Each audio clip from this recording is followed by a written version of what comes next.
Hello, this is Joey with Earbits. I actually spent a good portion tonight going to a Y Combinator event about how to get new users. And you think to yourself, like, you know, am I portraying weakness about the company? Is that good or bad for business? And it's kind of a strange situation because that's how you get good advice from people. And same thing could be true for this video. And that's today's lesson. All right, take care. Joey has the main quality that a startup founder needs to succeed, which is being an animal. That guy is an animal, you know? He doesn't do things halfway.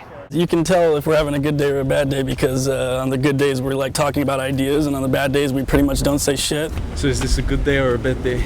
I think it's all right. I haven't really looked at my email enough to know.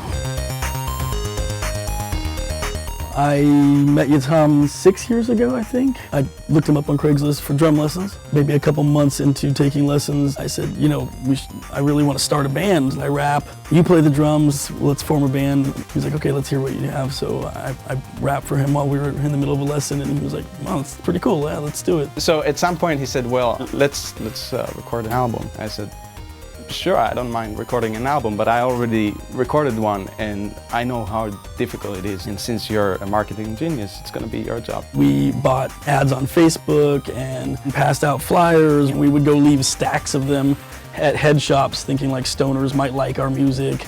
And we'd say like, hey, if they buy a bong or something, give them our CD. You can see here the boxes of our albums. We used as speaker stands.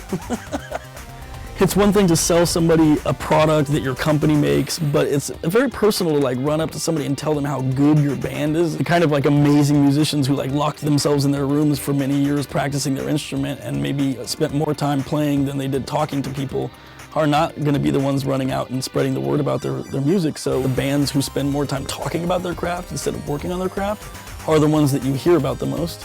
This is sort of when the idea for our company came about, was that it takes about 2 seconds for you to hear a band and know whether you like them or not. And we're trying to translate that by turning radio into a marketplace where bands can buy airtime in the channel in LA, and people will hear it and decide for themselves if they want to go check them out. I posted a blog called Why Your Music's Not Playing on Pandora that explains that if they don't get paid to put your music on there, then it's a secondary thought to selling more ads and commercials. So if they can classify the new song by Justin Bieber or your song, they're obviously going to pick the one that everyone in the world is searching for. Right. So your stuff is secondary. We, on the other hand, have a financial incentive to check out your music, and if it's good, let you on our platform. So then we had a website, and one of our advisors told us that we should apply for the Y Combinator. But we felt so good because we already had a website. We've been waiting for so long that we felt it's a big accomplishment, and we said, well, we don't really need the Y Combinator anymore. We're like well ahead of the game here. And he said, well, why don't you apply and decide later? So we did. We got an interview, which is a big deal. This table was filled with 7 laptops with people behind them. It was a little intimidating, and we just sat there for 10 minutes. They had a clock. After 10 minutes, it was gone. And Paul Graham, the head of the program, just fires like questions and ideas, and it wasn't really an interview. It was just like, okay, tell us what you do, and then he started like brainstorming. Joey's the first person we ever funded with dreadlocks. I suggested to him the idea that we name each dreadlock after one of the startups in his batch, and he immediately reached for his favorite dreadlock and says, "This one's mine."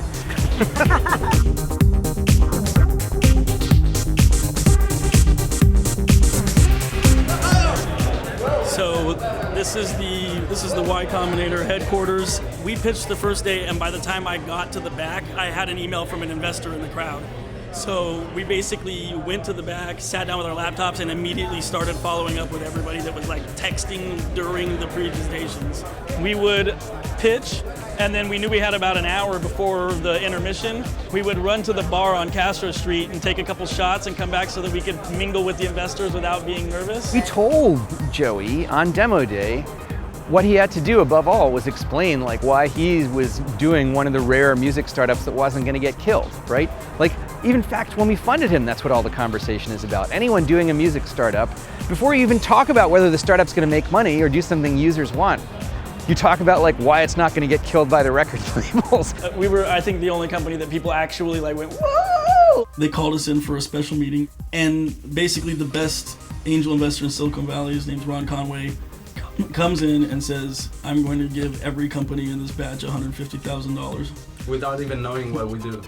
Building a company of this size and magnitude, honest to God, is easier than taking a single CD to market. I think we have a better chance of making this company succeed than turning our band into superstars using the current tools that are out there. Obviously, if it works, we'll be able to pretend like we never already released our album, and we'll throw it up there, we'll buy a bunch of airtime, and we'll go play shows again.